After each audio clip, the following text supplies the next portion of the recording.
There, I got it in the spot where it's not wobbling on my bit of cardboard as much.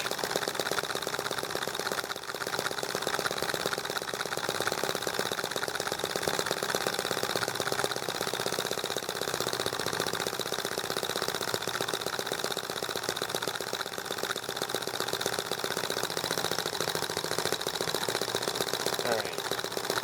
That's going to be it. Alright. Well, and as you can see, the EM1 just sort of started up no problem.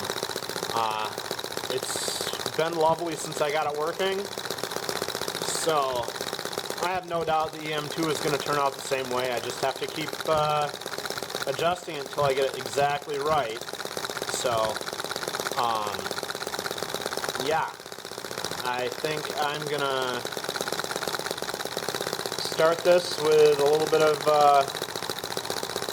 watching this engine just run quietly for a bit, and then after it's done, I'm going to be finished for the day and think about what to do with that EM1